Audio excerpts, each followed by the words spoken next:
자, 오늘 본문 말씀은 이렇게 시작이 되죠. 6절에 보시면 아론이 죽었다 그렇게 돼 있어요.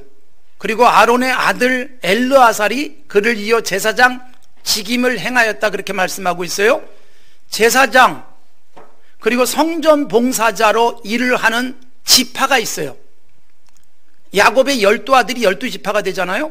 루벤, 시므온, 레위, 유다, 단, 납달리, 갓, 아셀, 이사갈, 스불론, 요셉, 베냐민, 그렇게 12아들이 12지파를 이루게 됩니다.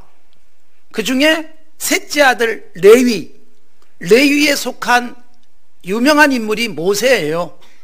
그리고 모세의 형 아론이 첫 제사장이 되는 겁니다. 그런데 아론이 죽자 아론의 아들이 제사장을 이어서 합니다. 제사장 제도는 하나님이 구별하신 제사장의 아들이 또 제사장이 되고 그 아들이 또 제사장이 되는 거예요. 이게 구약의 제사장 제도예요. 구별한 집안이 있었어요. 구별한 지파가 있었어요. 레위 지파가 구별되었고 레위 지파만 성전 봉사자를 할 수 있었습니다. 찬양대든 성전에서 청소하는 일까지도 오직 레위 지파만 했습니다. 그렇게 구별하셨기 때문이고, 제사장은 레위 지파 중에서도 그 가문을 또한 선택하셨어요.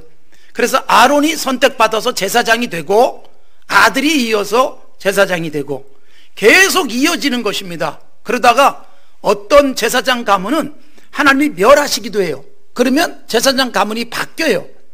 그 중요한 사례가 엘리 제사장이에요. 사무엘상 1장부터 나오는 엘리 제사장이 폐역해서 하나님이 가문을 닫아버려요. 그러고 난 다음에 사독 제사장 가문으로 다시 그 제사장을 이어가게 되는 구약의 흐름이 있습니다. 이렇게 하나님께서는 특별한 사람을 구별하셔서 특별하게 하나님의 일을 하게 하셨고, 그런 레위 지파는 흩어져서 모든 지파 속에 들어가서 영적 봉사를 합니다. 그래서 가나안 땅에 들어가서 땅을 분배할 때 기본되는 업이에요. 땅을 주지 않습니다. 그래서 농사 짓지 않고 목축도 하지 않고 일반적인 일을 하지 않습니다. 대신 지파 속에 흩어져서 영적인 사역만 감당하고 그들은 여타의 지파들이 드리는 11조로 생활을 했습니다. 이것이 구약의 제사장 제도예요. 레위 지파가 그렇게 구별이 된 거예요. 왜 레위 지파가 구별되어져서 헌신하게 됐을까? 여러분, 우리가 이 부분을 오늘 살필 겁니다. 왜 레위만 구별하셨을까? 이게 여러분 역사 속에서는 굉장히 중요한 의미들이 있습니다. 여러분들이 잘 아시는 이스라엘 12지파의 조상이 누구예요? 바로 야곱이에요. 야곱의 이름이 이스라엘로 바뀌어요. 창세기 32장에서 야곱의 이름을 이스라엘로 바꿔주시고, 그리고 야곱이 낳은 12명의 아들들을 12지파로 이스라엘 민족 각 지파를 형성하게 되는 것입니다. 그런데 여러분, 이 레위 지파가 세 번째 지파인데 그들이 제사장 역할을 합니다. 오늘 본문에서도 말씀하고 있지만 출애굽기에 보면 하나님이 출애굽을 하고 난 다음에 율법을 주시면서 산 위에서 율법만 주신 것이 아니라 이동형 성전을 어떻게 만들 것인가, 하나님을 만나는 공간인 성전의 자세한 설계도, 성전의 사이즈, 그리고 모양, 색깔, 재료까지 다 지정을 해주세요. 그걸 다 만들어요. 만들고 난 다음에 하나님이 출애굽기 40장에서 마지막 장에서 레위 지파 중에서 아론을 구별해 가지고 제사장을 삼으시는 거예요. 그래서 레위 지파가 그렇게 구별이 됩니다. 그런데 레위 지파가 이렇게 구별돼서 제사장 역할을 하는데, 아까 말씀드린 야곱의 12아들들 중에서 야곱이 죽기 전에 축복을 받은 아들들이 있고 저주를 받은 아들들이 있어요. 자, 여러분, 장남으로 태어나는 것만으로도 복이에요. 그리고 장남은 원래 두 몫을 차지하게 돼 있어요. 이게 율법에 나와 있는 법이에요. 신명기의 법. 그리고 그 장남은 탁월한 은총을 입었다는 거예요. 먼저 태어나는 건 내가 결정하는 게 아니잖아요. 그런데 여러분, 성경을 보면 아쉽게도 장남이 복받은 사례가 별로 없다, 그런 말씀 드렸죠? 참고적으로 저도 장남이 아니기 때문에 복을 많이 받았습니다. 장남들이 복을 받은 사례가 없어요. 이것은 장남은 복을 못 받는다는 말이 아니라 난 장남이니까 나는 뭐 이건 따놓은 거야. 교만해지면 복 받지 못한다는 거예요. 그리고 막내라 할지라도 장남처럼 복 받을 수 있다는 거예요. 그러니까 내가 가지고 있는 조건이 아니라 하나님 앞에 어떻게 사느냐. 여러분, 창세기에서는 장남처럼 산 사람은 11번째 아들 요셉이에요. 그래서 엄청나게 복 받아요. 그리고 다윗 같은 경우는 8번째 아들이에요. 큰 복을 받습니다. 요셉도 큰 복을 받아요. 나머지 자녀들의 복들은 창세기 49장에 나와요. 여러분, 창세기는 아버지의 축복권이 굉장히 중요하게 강조되어져요. 제사장 같은 역할이 집안에서 아직 제사장 제도가 없을 때, 그러니까 아버지가 축복하면 그대로 복이 임하고 저주하면 저주가 임해요. 그 대표적인 사례가 뭐예요? 노아예요. 노아가 창세기 9장에서 셈, 함, 야벳 중에 함에게는 저주, 셈과 야벳은 축복을 받고 그 중에 셈에게서 아브라함이 탄생, 그리고 그 후손들이 쫙 역사 속에 복받은 후손들로 이어지는 거예요.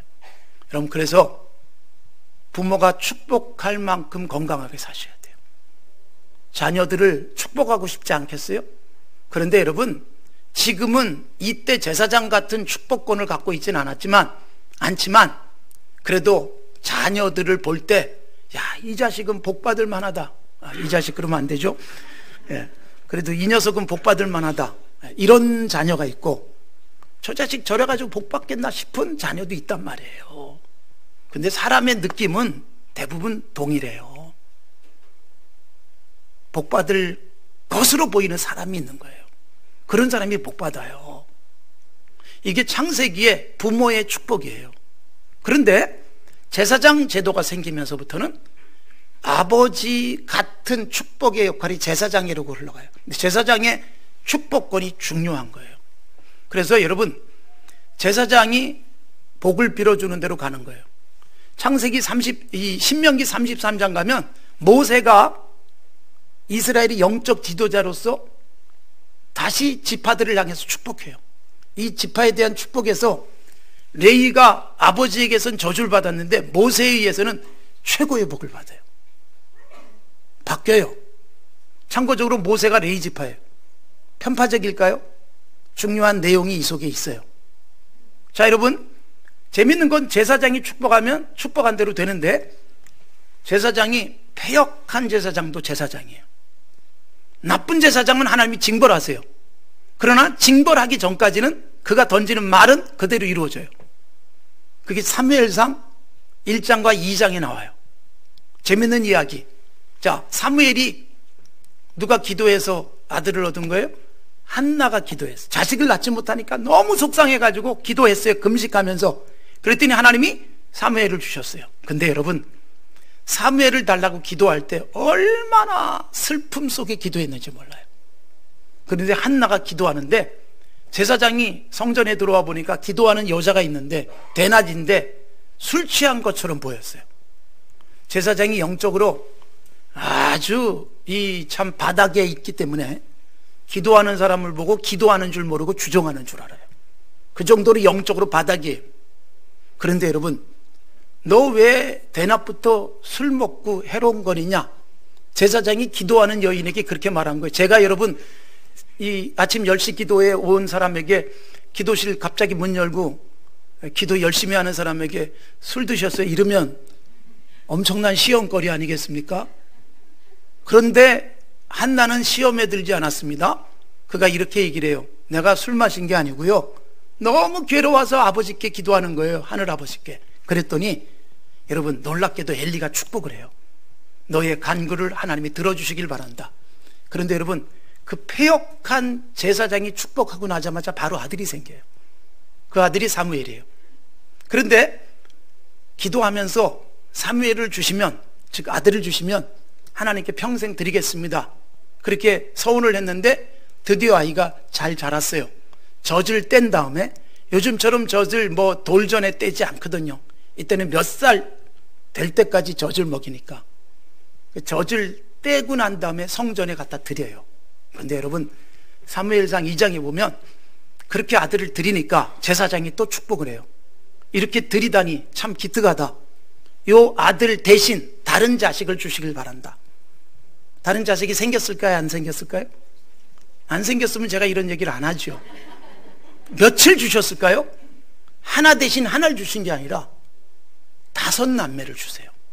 자식을 그렇게 낳지 못했던 여인이 하나를 겨우 얻었는데 감사해서 약속한 대로 하나를 드렸더니 무려 5명의 자녀가 태어나요.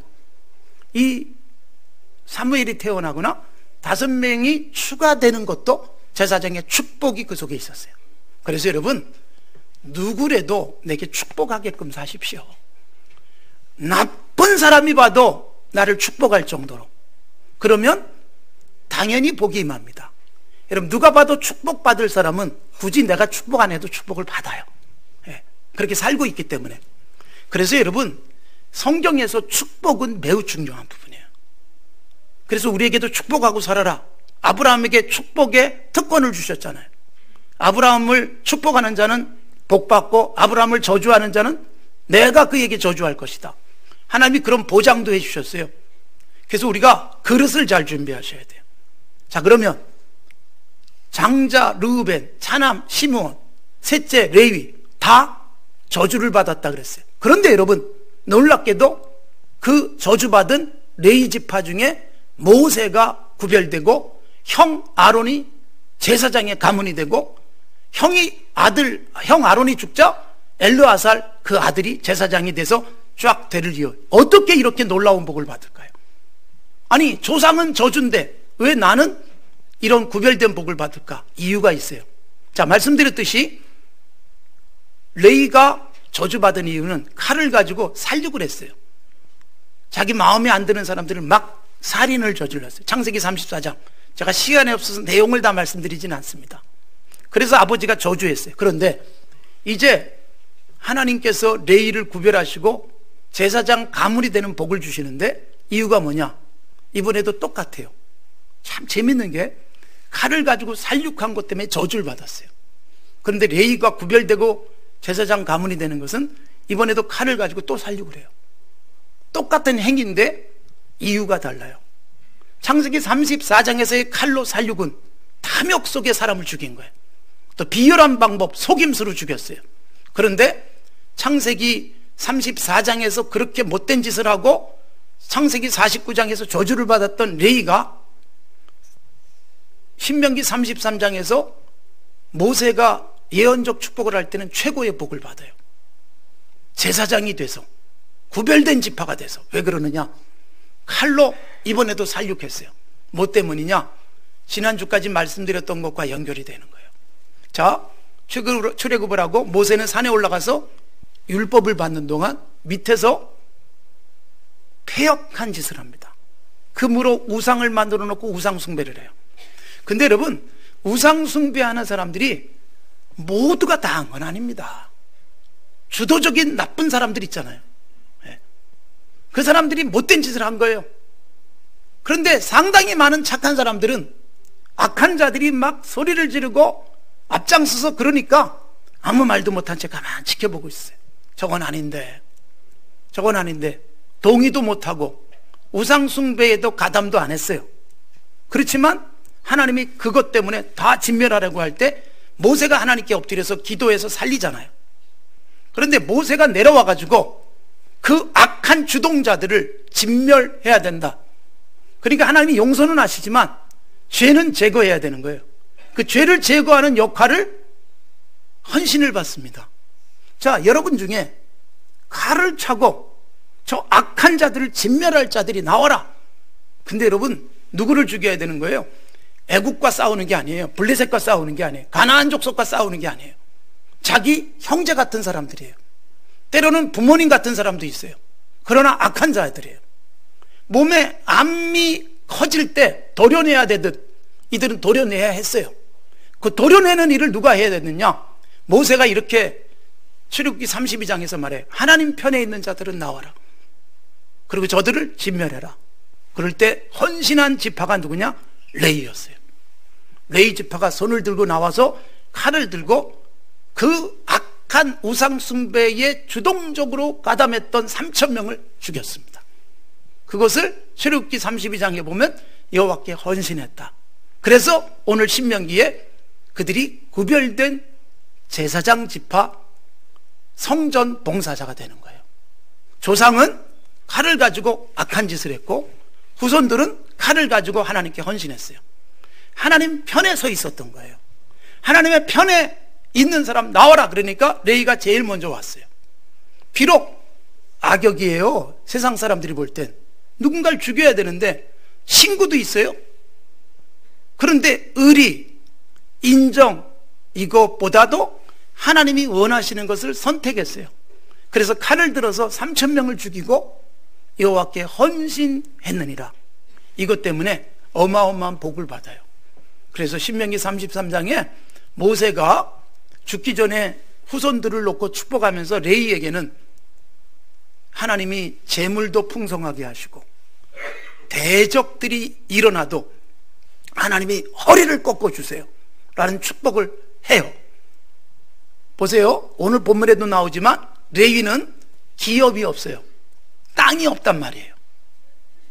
그래서 가나안 땅에 들어갔을 때 12지파 속에 다 흩어져 들어가서 살아요.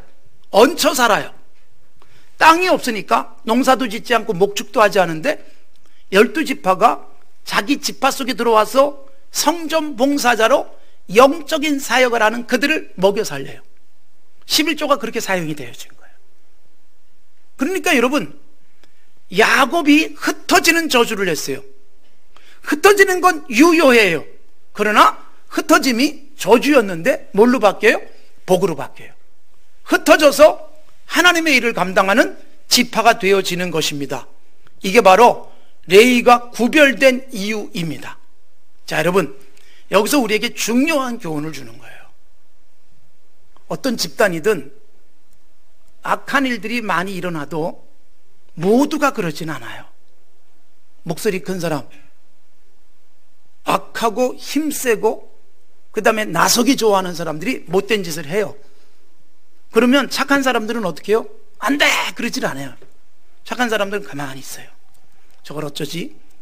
어쩔 줄 몰라요. 그래 가만히 있어요. 이게 여러분 얼마나 심각하고 그리고 정말 세상을 병들게 만드는 문제인지 몰라요. 레위 지파도 똑같았습니다. 처음에는 이 악한 자들이 우상을 만들고 숭배할 때 그때 아무 소리도 못하고 그냥 지켜봤어요.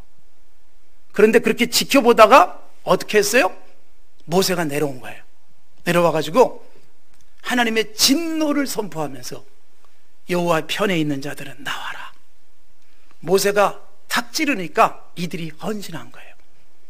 그래서 악한 자들을 진멸했습니다. 그래서 이스라엘이 회복되는 거예요.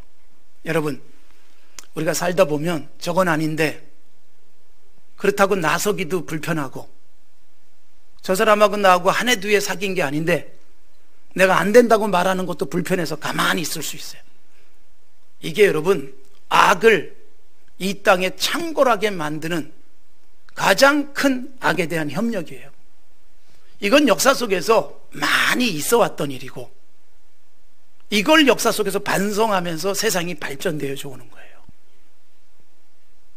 마틴 루터 킹 목사님이 이 부분을 가장 심각하게 강조했다는 말씀을 제가 가끔씩은 회상시켜 드리고 있습니다. 못된 자들의 그 악한 모습보다 더 끔찍하게 소름 끼치는 착한 사람들의 침묵, 이게 여러분 세상을 병들게 만든다는 거였어요. 근데 여러분 모세가 나와서 외치는 거예요. 하나님 편에 있는 사람 나와라. 그러자 우르르 몰려 나온 사람들이 레위였다. 아마 이런 마음도 있었을 거예요. 모세가 우리 집한데 우리 모세 지도자가 얼마나 힘들까? 우리라도 돕자. 저 일 누가 하고 싶겠냐? 우리가 하자. 힘든 일을 한 거예요. 가장 하기 싫은 일을 한 거예요. 악을 도려내는 일, 내 살점을 잘라내듯 그 일을 해야 되는데 그 일에 이들이 헌신한 거예요. 그래서 하나님이 그들을 놀랍게 회복시켜줘요. 조상은 망가뜨렸는데 이 후손들이 회복시켜요. 흩어지는 건 역시 흩어져요. 그러나 여러분, 흩어짐이 복이 되게 한 거예요. 그래서 사실 이 흩어짐은 매우 중요한 성경의 의미가 있어요. 신약으로 넘어오면 원래 구약에서는 이스라엘 백성들이 모여서 살잖아요. 그런데 하나님은 결국은 이들을 흩어버려요. 역사 속에서도 유대인들이 흩어지는 역사가 있었어요. 망할 때마다 흩어지잖아요. 로마에서 완전히 망했을 때 세계 각곳으로 유대인들이 흩어져 살잖아요. 그래서 유태인 정착지가 많은 거예요. 뉴욕에 가도 유태인들이 많이 살고, 거기서 여러분 뉴욕에 베이글이 생겼잖아요. 유태인들에 의해서. 베이글이라는 빵도 아니고 떡도 아닌 이상한 음식물이 생겨난 거예요. 유태인들이 만든 거예요.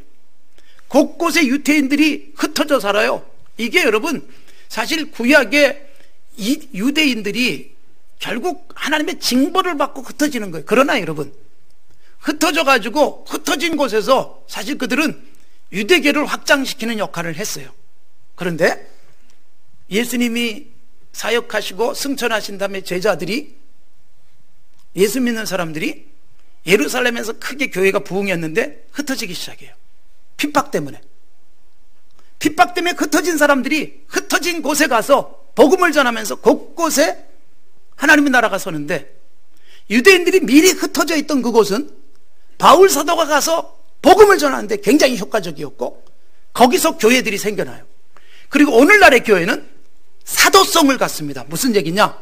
교회는 흩어지는 게 진정한 교회예요. 우리가 여기서 모여서 예배드리지만 예배 끝나고 흩어져서 각자의 역할을 하는 거잖아요. 우리의 돈을 모아놓고 쌓아두지 않잖아요. 우리의 돈을 흩어서 착한 일을 하잖아요. 이게 교회예요. 레위 지파가 흩어집니다. 흩어져서 그곳에 살고 있는 사람들에게 하나님 나라를 보여주고 하나님과의 관계를 이어주는 거룩한 역할을 하는 거예요. 이게 우리들이 해야 될 일이에요. 그래서 우리는 흩어진 레위 사람들, 구별되게 흩어진 그들이 거룩한 일을 흩어진 곳에서 하면서 그곳에 사람들이 하나님과의 건강한 관계를 이어가도록 했듯, 예배 끝나고 나가면 삶의 현장에 가서 주변에 있는 사람들에게 하나님과의 관계를 이어주는 영적 사역을 감당하는 거예요. 여러분, 우리 조상이 어떻게 살았든 나는 하나님께 제대로 헌신해서 나와 오고는 후손들이 복받게 하시기 바랍니다. 이게 얼마나 중요한 레위인들을 통해서 주시는 복인지 몰라요. 중요한 통찰력이에요. 조상들은 망가뜨렸는데 후손들이 회복시켜요. 조상들은 폐역했는데 후손들이 바로잡아요. 자, 여러분, 레위 조용히 있었어요. 모세가 내려올 때까지. 그런데 모세가 와서 그들을 콕 찌르니까 벌떡 일어나서 악을 도려내고 헌신하면서 구별된 지파가 됩니다. 여러분, 저도 늘 이런 역할을 할 겁니다. 여러분들에게 쿡 찔러서 착한 일 하도록. 제가 언젠가 이 이론에 대해서 말씀드린 적이 있어요. 럿지 이론. 2017년에 노벨 경제학상을 받은 리처드 세일러에 의해서 정리가 된 이론이에요. 럿지 이론. 럿지, 영어 단어의 럿지는 팔꿈치로 옆 사람 쿡 찌르는 거예요. 네. 나는 안 하면서 쿡쿡 찔러서 야 네가 해 이런 거. 네. 그러니까 쿡 찌르면 못된 짓 하는 사람도 있지만 쿡 찔러서 선한 일을 하게 만드는 것, 이 럿지 효과라고도 합니다. 여러분, 모세가 산 위에서 기도하다가 내려와서 쿡 찔렀더니 레위가 벌떡 일어나서 이스라엘을 회복시키는 역사를 감당한 거예요. 제가 여러분들을 계속 찔러대겠습니다. 팔꿈치로. 자극받으시고 좋은 일 하십시오. 그래서 여러분과 여러분의 후손들이 구별된 하나님의 백성들로 살아가게 하시기 바랍니다.